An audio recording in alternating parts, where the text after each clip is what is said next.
Hey, what's going on? This is Dan Keller, your mortgage advisor at Guild Mortgage. I want to recap some information, some valuable information that I shared at last week's homebuyer class that I want the general public to hear.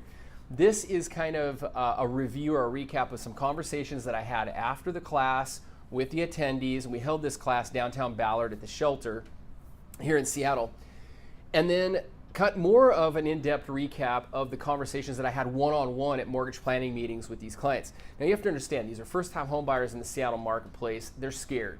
A lot of first-time home buyers right now have questions. Hey, are we at the peak of the market? Is now a good time to buy? Dan, I think we're just gonna wait until 2018. I'm seeing what's called buyer fatigue in the marketplace right now, and I want to be your coach. Right now, imagine you're playing football or you're running track or do something. I want to be the coach that pushes you to the finish line, because here's the thing, now is not the time to be tired if you're a home buyer. And here's why. This graph shows you that the best times to purchase a home in Seattle might be October, November, and December. And as you can see here, you can see that the market doesn't necessarily cool down, but you've heard me talk about this before. Real estate is seasonal and real estate is cyclical. We're going through an up cycle right now, but seasonally speaking, it's calmed down. I'm personally seeing this in my office right now.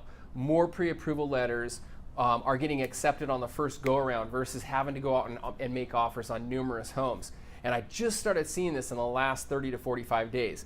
The other thing I want to talk about is affordability. So if you were to wait another year to purchase or wait to go into 2018, you have to understand that LIBOR just released their projections for mortgage rates in 2018 and 2019, and by halfway through 2018, they're expecting mortgage rates to be between 4.5% and 5%.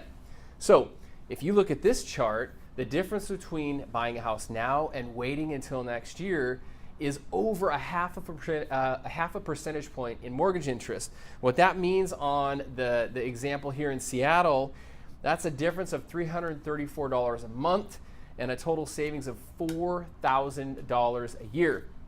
I like to share these total cost analysis reports, these buy now versus waiting reports with my clients, so you can really understand the true cost of home ownership. It's important to understand too, from a down payment standpoint here in Seattle, that you'd have to bring an additional amount of money to closing to stay under that 592 to 50 max county loan limit mark. So if you have any questions regarding this information, please reach out to me. I want to be a resource. And listen, I host these homebuyer classes to teach you things to help you maybe look at your finances in a different light. As a mortgage advisor, my job is to give you clear-cut advice. Advice that you can look at, advice that you can understand, and see why now may be a good time to purchase, or why now might be a good time to continue renting. Each particular client has a different goal. Each particular client has different needs, and it's my job to help you determine those. If you have any questions, let me know. If you found this information valuable, do me a favor, please share this. I want to be a resource to someone that you know or you, and I look forward to talking with you soon. Take care.